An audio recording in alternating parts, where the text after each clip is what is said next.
Bismillahirrahmanirrahim. Assalamualaikum warahmatullahi wabarakatuh. Innal hamdalillah nahmaduhu wa nasta'inuhu wa nastaghfiruh wa nastahdihi wa natubu ilaih wa na'udzu billahi min shururi anfusina wa min sayyiati a'malina. Man yahdihillahu fala mudilla lahu ومن يضلل فلا هادي له أشهد أن لا إله إلا الله وحده لا شريك له وأشهد أن محمدا عبده ورسوله اللهم صل على محمد وعلى آله وأصحابه ومن جاهد بجهاده واستنى بسنته واهتدى بهديه إلى يوم الدين.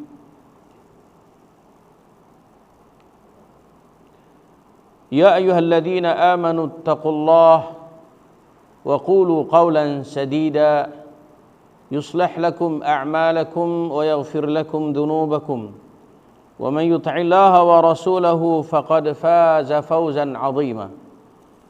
أما بعد فإن أصدق الحديث كتاب الله وخير الهدي هدي محمد صلى الله عليه وسلم وشر الأمور محدثاتها وكل محدثة بدعة وكل بدعة ضلالة وكل ضلالة في النار. اللهم يا ربي لك الحمد كما ينبغي لوجهك الكريم وعظيم سلطانك. اللهم زدنا علما وارزقنا فهما. اللهم زدنا ولا تنقصنا واعطنا ولا تحرم علينا. اللهم اهدنا بهديك وانصرنا بعونك يا أرحم الراحمين. اللهم طهر قلوبنا من النفاق وأعمالنا من الرياء ولساننا من الكذب. صلى الله على محمد والحمد لله رب العالمين وبعد. Muslimin dan muslimat, a'azzani Allah wa iyyakum.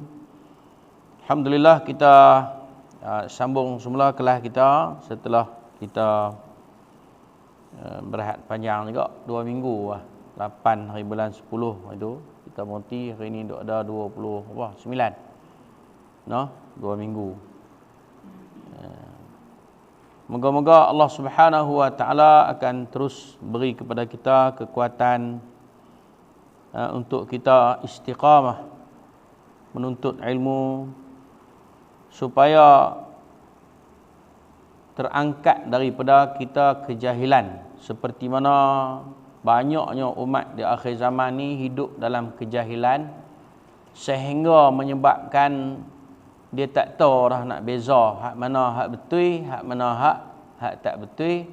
Akhir sekali pakat duk berkelahi, duk mempertahankan hak yang tak betul dengan anggapan bahawa itu adalah yang betul. Punca dia tak ngaji. Kita masih lagi dengan kitab kita prinsip-prinsip akidah Ahlus Sunnah wal Jamaah, dan kita masih lagi pada bab yang kedua, iaitu beberapa kaedah dan juga prinsip Ahli Sunnah wal Jamaah di dalam berpegang, di dalam menggunakan dalil.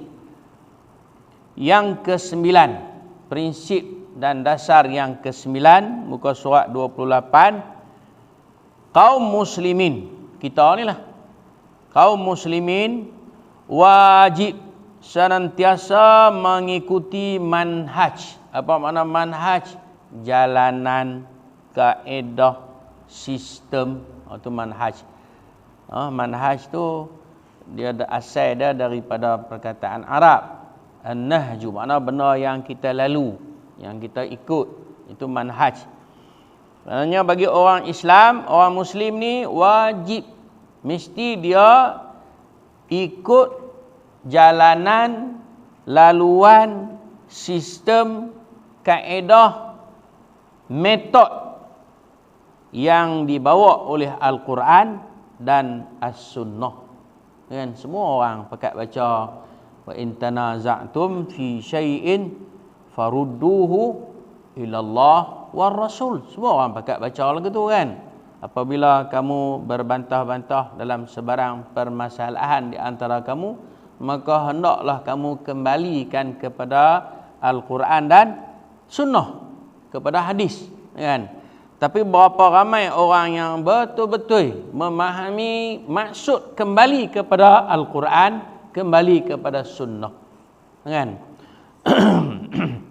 Tapi prinsip yang ke-9 ini dia menegaskan bahawa kita orang Islam ni kok mana jadi pun mesti berpegang, mesti ikut, mesti turut manhaj, jalanan, kaedah-kaedah yang telah dibuat di dalam Al-Quran dan Al-Hadis, supaya kita tak lari.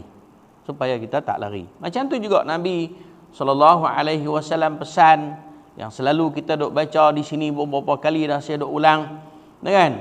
Aku tinggalkan kepada kamu dua, kamu tidak akan sesat selama-lamanya jika kamu berpegang kepada kedua-duanya, iaitulah kitab Allah dan sunnah Nabi SAW. Okey, berpegang, orang Islam ni wajib berpegang, wajib ikut laluan, jalanan, kaedah, sistem, metod Al-Quran dan sunnah dalam menolak sesuatu dalam hal akidah, dalam masalah akidah. Memang kita duk bicara prinsip akidah ni, kerana akidah adalah satu benda yang sangat-sangat penting. Rosak akidah, jahanam habis. Hang tak usah duk rajin buat ibadat tak mana lah. Bangun tengah malam, tiap-tiap malam tak pernah selang pun, kalau akidah hang rosak, jahanam. Tak terpakai. Tak terpakai. Kalau akidah hang betul, hang buat amal hak wajib pun dah cukup. Dah cukup dah. Kan? Tak perlu duk tambah hak lain dah. Kan? Dalam hal akidah, dalam masalah kita nak menolak akidah, mesti kita berteraskan kepada apa? Al-Quran, As-Sunnah. Begitu juga dalam menjelaskan sesuatu masalah. Kalau ada timbul apa-apa masalah pun, metod kita, cara kita, jalanan kita, sistem kita, kaedah kita apa dia? Pandukan kepada apa? Al-Quran, pandukan kepada As-Sunnah. Nabi kata apa? Lan tadillu, selama-lamanya kamu tak akan sesat, in tamassaktum bihima, jika kamu berpegang dengan kedua-duanya, iaitu apa dia? Kitabullah wa sunnata Rasulih sallallahu alaihi wasallam. Kitab Allah dan sunnahnya. Ini kaedah yang ke-9. Kaedah yang ke-9. Apa dia? Maknanya di dalam nak mengukur, dalam soal akidah ni kita nak pastikan akidah itu kita nak tolak ke, kita nak terima ke, mesti berteraskan kepada apa? Al-Quran ataupun hadis.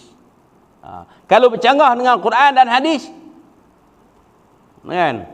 Tapi itu dia lah, banyak orang dakwa kata dia ikut Quran, ikut sunnah, kan? Tapi kita tengok masih lagi banyak orang melakukan syirik, sembah kubur, minta di kubur. Itu dilarang. Itu bukti yang jelas lah.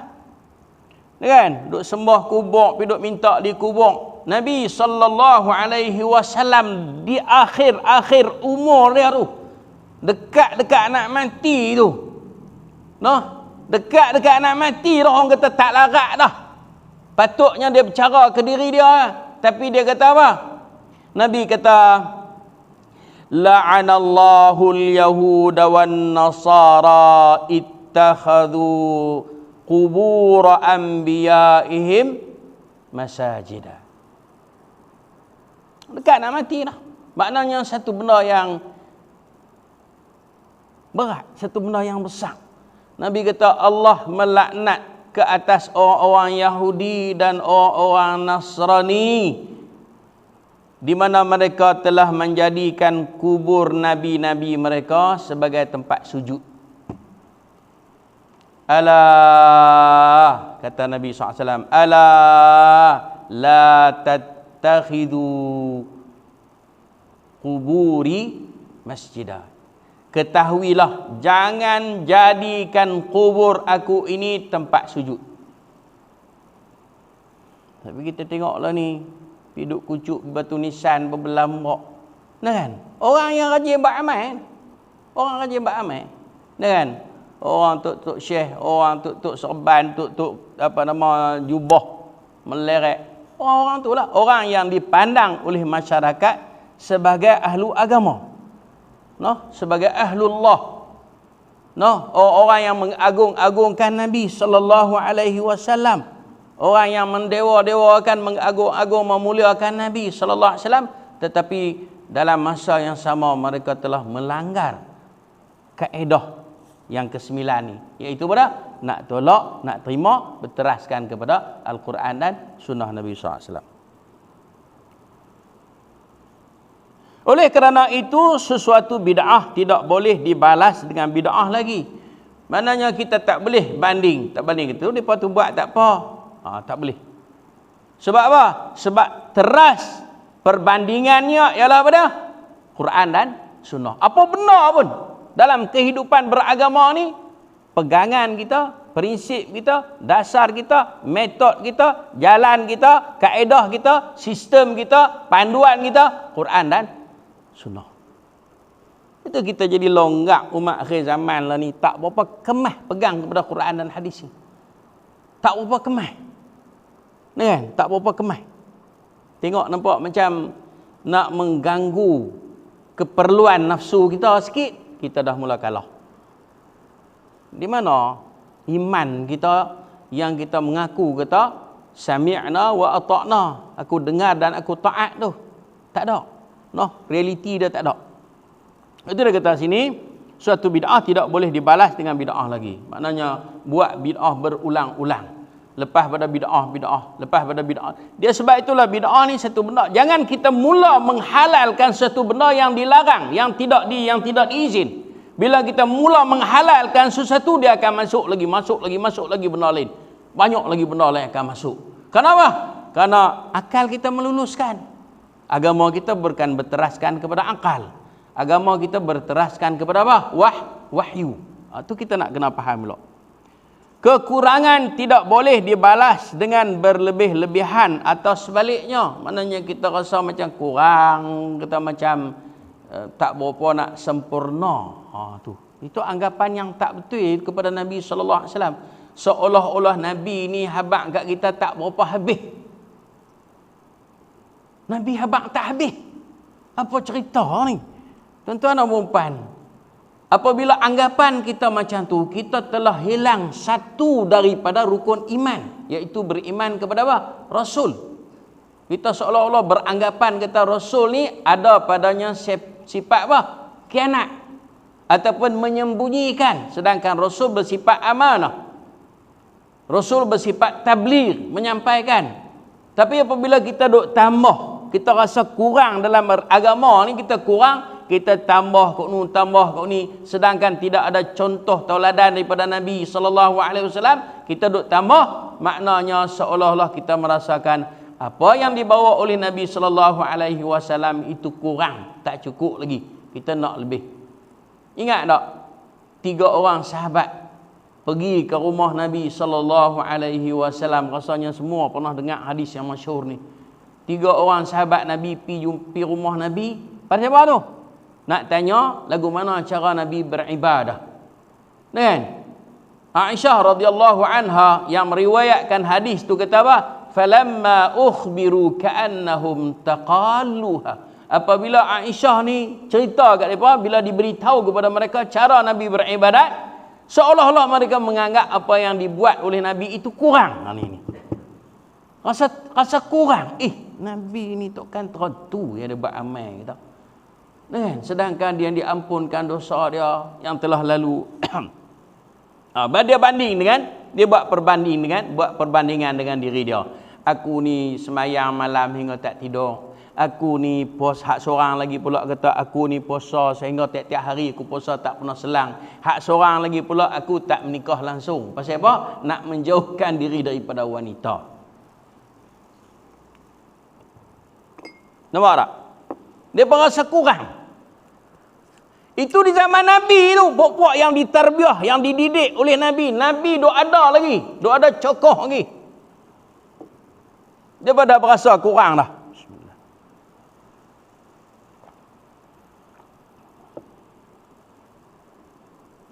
Cuba tengok apabila Nabi SAW balik. Aisyah radhiyallahu anha cerita kelakuan ni kepada Nabi SAW. Cerita saja kat Nabi, muka merah menyalah.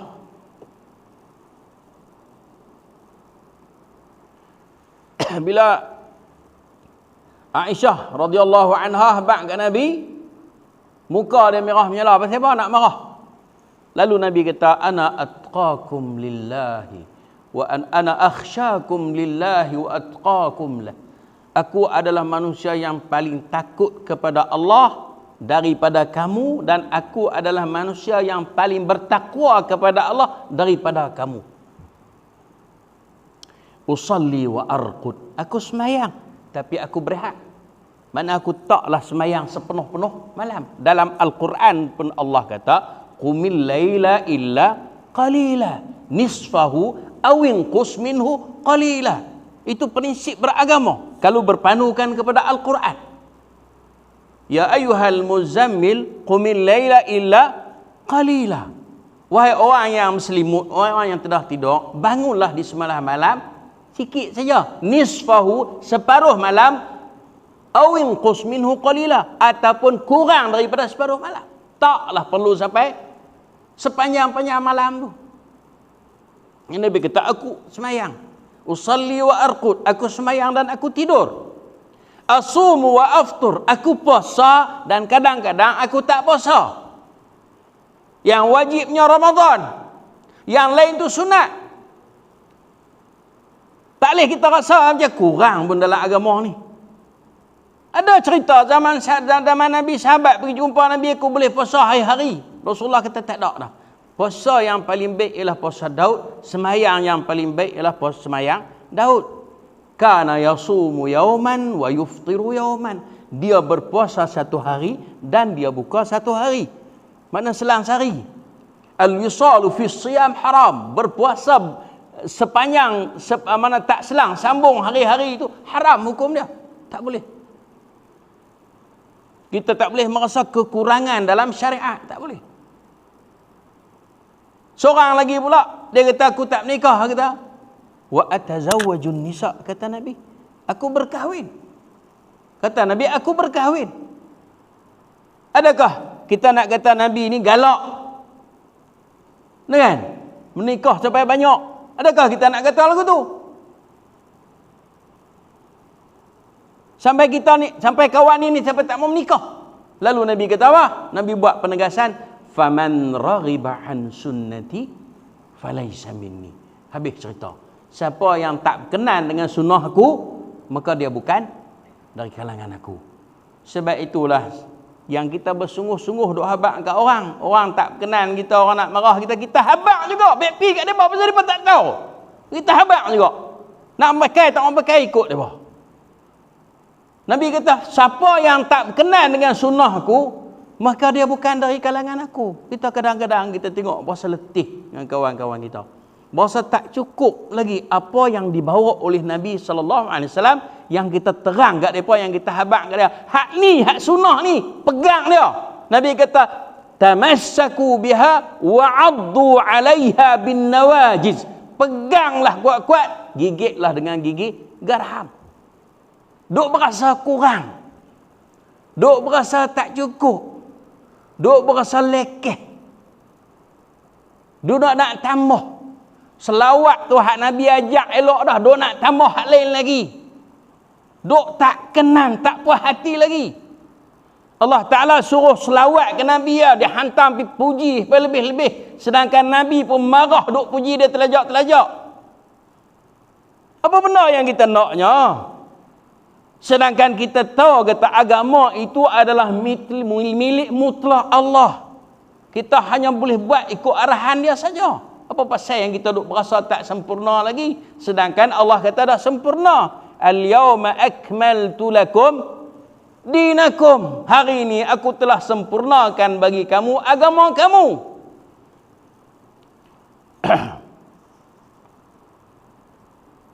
Tak boleh kita rasa kekurangan.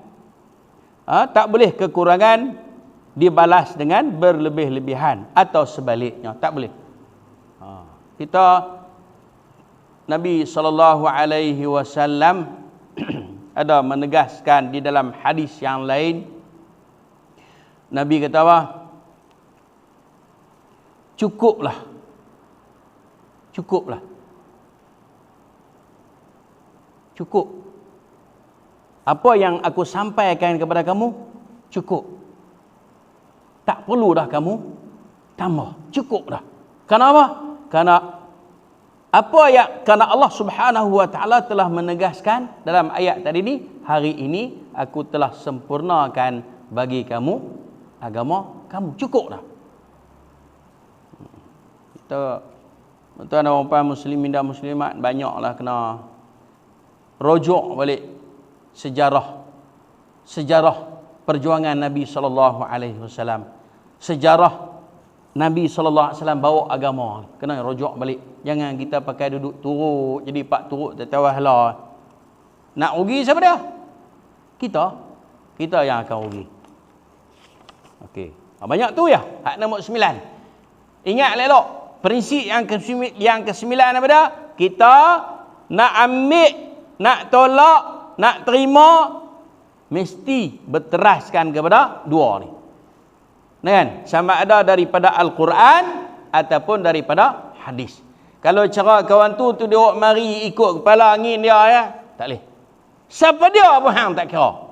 Sebab tu Al-Imam Malik radhiyallahu anhu selalu, hadis ni pun tuan-tuan nak bisa dengar dah. Bila dia pergi ke Madinah, dia pergi ke kubur Nabi SAW, dia beradak kepada anak murid dia, dia kata, semua orang boleh bercakap, semua orang boleh berkata, semua orang boleh mengeluarkan pendapat, tetapi pendapatnya boleh diterima dan boleh ditolak kecuali tuan kubur ini. Dia tunjuk kepada kubur Nabi SAW, tak boleh ditolak. Apa yang dia cakap kena terima. Sebab apa? Sebab Nabi kita SAW tidak bercakap mengikut hawa nafsu. Ni nak kena faham elok-elok. Tuan-tuan dan puan-puan, no? Kita bukan semata-mata nak buat majlis sonok-sonok ya, kita duk berhimpun ni dak. Kita nak cari kefahaman yang sahih, kita nak mengaji apa betul apa benar yang tak betul, supaya apa? Supaya jalanan kita tadi ni lurus elok, no? Okey, ingat elok prinsip yang ke-9 apa dia? Wajib bagi kita di dalam nak terima ataupun nak menolak sesuatu, mestilah sama ada ianya datang daripada Al-Quran ataupun datang daripada hadis Nabi sallallahu alaihi wasallam. 9 dah ni kaedah kita ambil ni. Masuk pula hak ke-10.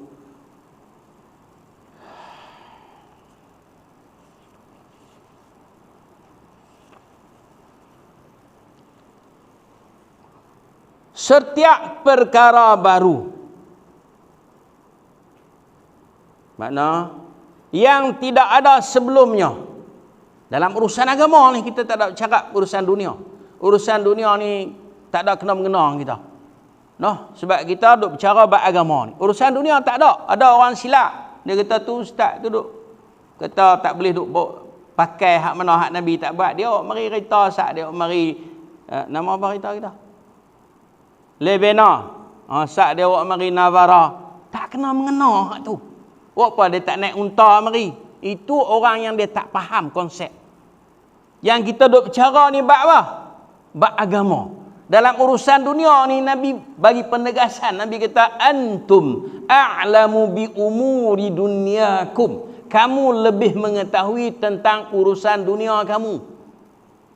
Kalau kita tak guna nikmat yang Allah bagi itu, kita kufur nikmat. Nak kena faham elok-elok. Fa amma bi ni'mati rabbika. Sambung Ustaz. Kuk saya baca silap. Fa amma bi ni'mati rabbika fahaddits.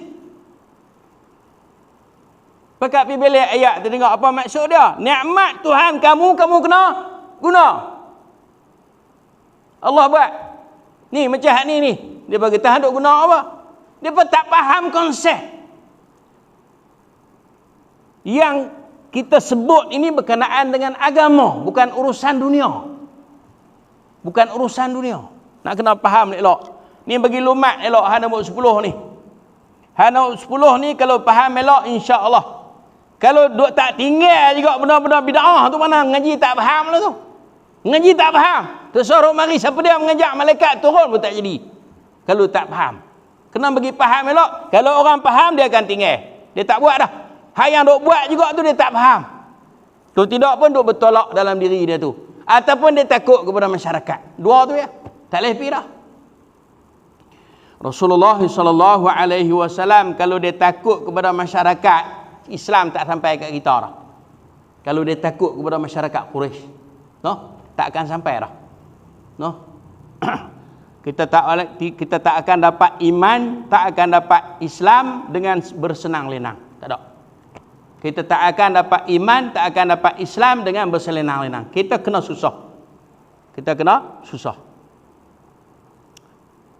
Setiap perkara baru yang tidak ada sebelumnya di dalam agama adalah bid'ah.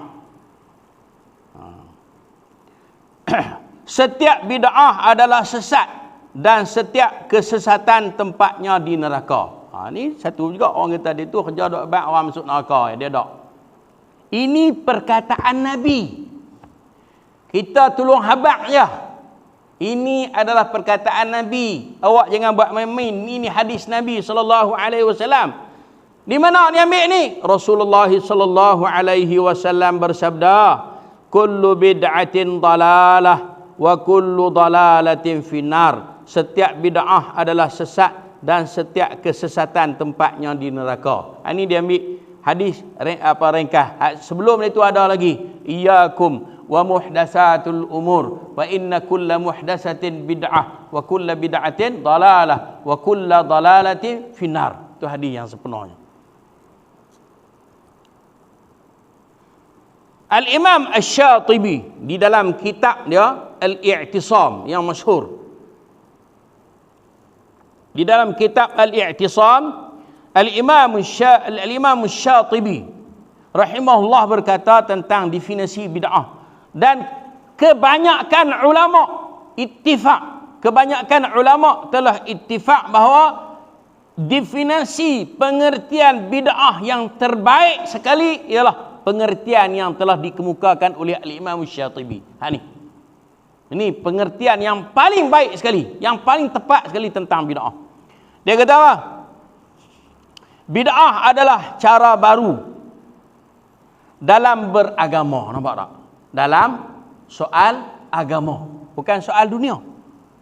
Bid'ah adalah cara baru dalam beragama yang dibuat menyerupai syariat. Syariat tak suruh pun, tapi dia jadi. Contohnya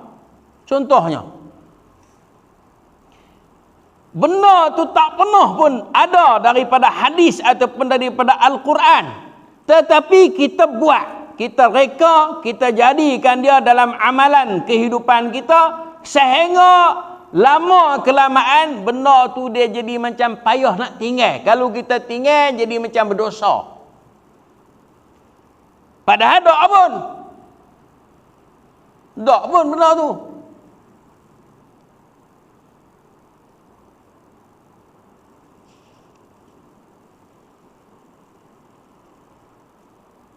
Saya pernah sebut di sini sebelum ni berkenaan macam kenduri arwah tu. Kalau tak buat kenduri arwah, jadi lagu mana? Orang pakai kata. Tapi adakah Rasul, para sahabat, salafus soleh buat benda tu? Ada tak? Tuan-tuan balik pergi cari sendirilah. Kalau tak percaya, balik pergi cari sendiri. Adakah? Tak ada orang mati kat zaman Nabi. Tak ada orang mati kat zaman Nabi. Khadijah tak mati ke? Sahabat-sahabat lain tak mati ke? Berlama orang mati. Tapi adakah Nabi buat macam tu? Tu kita nak kena faham elok.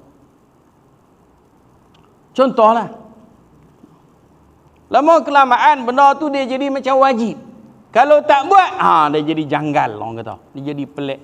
Depa ni tak buat. Wajib lebih daripada wajib sembahyang jemaah. Benar tu. Padahal sembahyang jemaah tu wajib. Tak dia anggap wajib, tapi hak tak wajib tu dia anggap wajib. Dia jadi lagu tu pula dah.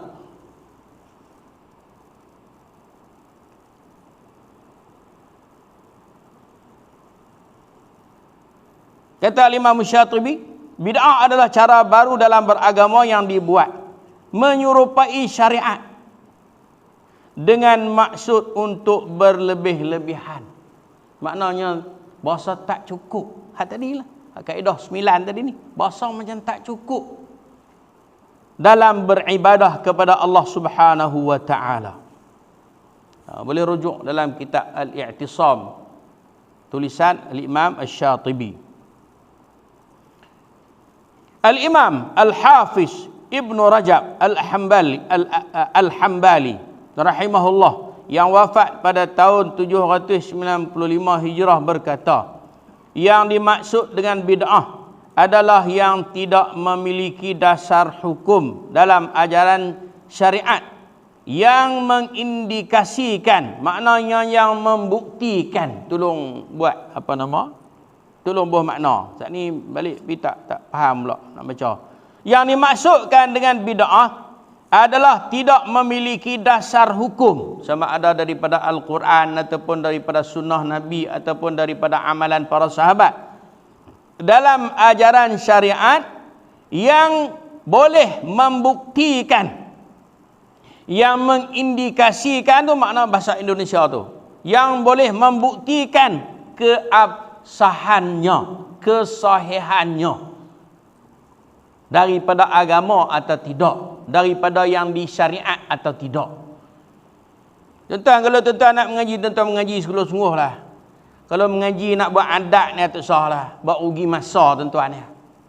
Ni cerita betul-betul ni, habaq sungguh-sungguh nak marah-marah lah. Kan? Tidak jadi rugi ya. Rugi kita tuan-tuan. Mengaji bila dapat buat. Jangan duk taruh, takut ni nanti dia jadi bala atas kepala kita di akhirat. Hang mengaji, orang habaq ke hang, pasal apa hang tak buat? No?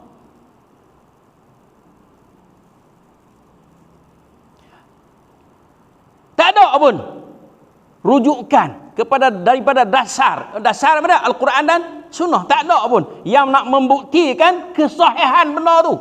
Tu dikatakan bid'ah. Kalau ada benda tu dasar dia, rujukan dia kepada dasar, kepada sumber yang sahih tadi ni, okeylah, tak ada masalah lah. Adapun yang memiliki dasar dalam syariat yang menunjukkan kebenarannya, maka secara syariat tidaklah dikatakan sebagai bid'ah. Kalau ada sumber, ada rujukan, ada dasar, ada dalil, ada bukti, ada evidence, orang panggil lah ni. Bukan dividen, evidence. Ada bukti dia. Meskipun secara bahasa dikatakan bid'ah. Macam mana yang dilakukan oleh Umar. Kan? Yang ada orang di akhir zaman ini duk berhujah kata, Umar kata bid'ah tak apa. Ini pun salah faham juga. Cari dia mari contoh lagi di bawah. Maka setiap orang yang membuat-buat sesuatu, dia reka satu-satu benda, lalu menisbahkannya kepada ajaran agama. Dia buat satu benda, amalan, wirid ke apa ke, kemudian dia kata, dia bawa satu fahaman, kemudian dia kata, ini ajaran agama. Kan? Namun tidak memiliki landasan. Orang tanya dia dalil mana? Dia marah. Ini pun satu haru juga. Nak marah apa siapa? Agama kita adalah agama yang ada bukti. Allah kata dalam Al-Quran, Qul hatu burhanakum in kuntum sadiqin. Allah kata, Qul hatu burhanakum in kuntum sadiqin. Bawa mari dalil kamu jika kamu benar. Kita nak takut rupanya kalau kita betul. No? Yang kita duk minta apa hak betul.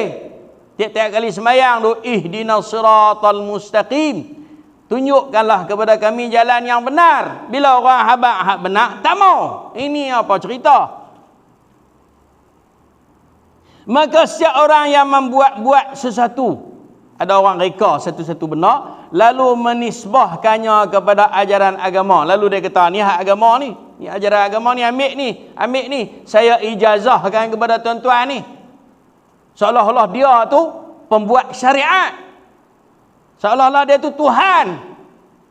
Sedangkan tidak ada bukti pun. Namun tidak memiliki landasan dari ajaran agama yang biasa dijadikan sandaran. Berarti itu adalah kesesatan. Nak habaq ke orang, habaq bagi terang. Nak habaq ke orang, habaq bagi terang. Tak mau duk kelabu-kelabu, kiah-kiah, kita tak mau. Sekali orang tak faham. Tak mau hak pencen-pencen belaka ni. Dia kena habaq bagi terang elok. Dan Nabi pun suruh habaq lagu tu. Nabi kata dalam Al-Quran, Allah kata, "Qul hadha sabili ad'u ila Allah ala basiratin ana wa man ittaba'ani." Ini adalah cara aku. Katakanlah, Allah kata kepada Nabi, "Hai Muhammad, katakanlah, ini adalah cara aku, ad'u ila Allah ala basiratin." Aku berdakwah, aku menyeru kepada Allah ala basiratin, secara terang menerang, jelas, bagi ada bukti, bagi ada evidence. Ana, aku, wa man ittaba'ani, dan orang yang ikut aku. Ini yang ikut Nabi sallallahu alaihi wasallam. Allahu akbar. Tuan-tuan, untunglah orang yang Allah Taala bagi kepada dia kejernihan di dalam menerima kebenaran. Orang yang Allah Ta'ala tak bagi, dia tak nampak. Tak payah, tak nampak. Tu Nabi SAW selalu bila dia nak khutbah, dia baca, "Man yahdihillah fala mudhillalah, wa man yudlil fala hadiyalah." Siapa yang Allah nak bagi hidayah kepada dia, tak ada siapa boleh kacau dia. Barang siapa yang Allah Ta'ala nak sesatkan dia, tak ada siapa boleh tunjuk kat dia. Ajaran Islam tidak ada hubungannya dengan bid'ah semacam itu. Yang kata agama ni tak ada kena mengena dengan amalan-amalan bid'ah. Tak ada kena mengena langsung. Karena Nabi SAW diutuskan oleh Allah untuk menyampaikan agama. Hak mana yang Nabi habaq, itulah agama. Lain daripada itu bukan agama. Itu ada kata sahabat. Sahabat kata, "Malam yakun yawma idin dinan." Hak mana yang bukan agama pada hari itu, maka bukan lagi agama pada hari ini. Bukan. Tuan dah berapa lama sangat kita ni jauh pada Nabi SAW, menyebabkan anak-anak pun kalau lama sangat pergi duduk di Kuala Lumpur tu, kan? Kena PKP 2 tahun tak balik. Lama-lama dia berasa ralat nak balik. Mak ni duk ingat lah kat, dia habaq lah kata ingat ke cucu, padahal ingat ke anak tu. Anak tu dia jadi berat, tak, dia mulalah bagi alasan, tak boleh balik mak, tak boleh balik pasal apa orang duk balik hingga ketak jalan. Dia mari lagu tu. Dia dah pasal apa? Pasal dah duk biasa buat. Dia jadi berat lah nak tinggal. Dia jadi berat nak tinggal. Macam orang duk biasa suap makan belah kiri tu. Kalau kita suruh makan belah kanan, dia jadi jadi herok lagu tu. Dia tak boleh. Dia duduk besar lagu tu. Kok mana pun apabila kita dah tahu tak betul, kena cari jalan supaya tinggal. Kalau tidak, naya kita. Duk buat apa kerja sia-sia. Ini dia kata di sini. Ajaran Islam tidak ada hubungannya dengan bid'ah semacam itu. Tak ada. Hak mana yang tak ada bukti, tak ada dalil daripada agama, bukan dia agama. Tak ada bezanya antara perkara yang berkaitan dengan keyakinan akidah. Keyakinan tu apa? Akidah, i'tiqad, tauhid, amalan, ibadat, ataupun ucapan, zikir dan sebagainya. Keyakinan tu mana akidah, amalan tu mana ibadah, ataupun ucapan maknanya zikir. Baik zahir yang kita sebut maupun yang batin, yang tersembunyi. Tak ada beza. Hak mana yang Nabi SAW bawa mari kat kita, itulah agama. Hak mana yang Nabi tak bawa, tak tunjuk kepada kita, tak usah mereka buat. Tak usah mereka buat.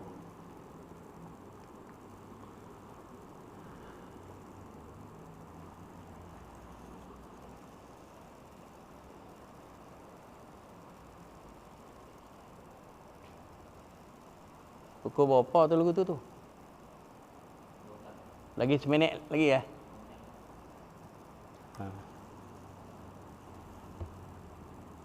Terdapat beberapa riwayat dari sebahagian ulama salaf yang menganggap baik sebahagian perbuatan bid'ah, padahal yang dimaksud tidak lain adalah bid'ah menurut bahasa, bukan menurut syariat. Hak ni kita kena taruh minggu depan. Pasal panjang syarah dia. No? Jadi tuan-tuan dan puan muslimin dan muslimat, moga-moga Allah Ta'ala rezekikan kepada kita. Moga-moga Allah Ta'ala beri kepada kita hidayah dan muafaqah. Maknanya perkenan di dalam melaksanakan. Kalau kita dapat pun, kalau kita Allah Ta'ala tak bagi daya upaya untuk kita buat, kita tak boleh buat. Hingga duduk dalam masjid pun kalau orang bang, kalau Allah tak bagi kekuatan, dia lari balik gitu tak semayang. Taubat apa nak? Pasal apa? Allah tak bagi ke dia. Dia duduk dalam masjid tu elok dah. Bunyi-bunyi orang bang. Dia nak terketut, dia nak terkecin, dia teringat kono teringat ni, dia keluar bagi itu tak rasa apa. Dia tak ada rasa malu, dia tak ada rasa apa. Macam tulus juga dalam agama. Kalau Allah Ta'ala tak bagi kekuatan kepada kita, kita takut. Kepada masyarakat, kita bimbang. Aku lagi aku buat aku ni, depa tinggal aku, kepada depa tak mau berkawan aku. Dia mari. Tu setan yang paling besar yang kita minta supaya Allah Ta'ala jaga hak tu. Tu setan besar tu. Moga-moga Allah Ta'ala beri kepada kita kekuatan, daya upaya. Kita kata apa? La haula wala quwwata illa billahil azim. Aqulu qawli hadha wa astaghfirullahal azim li wa lakum. Sallallahu ala Muhammad walhamdulillahi rabbil alamin. Subhanakallahumma wa bihamdika asyhadu an la ilaha illa anta astaghfiruka wa atubu ilaik. Assalamualaikum warahmatullahi wabarakatuh.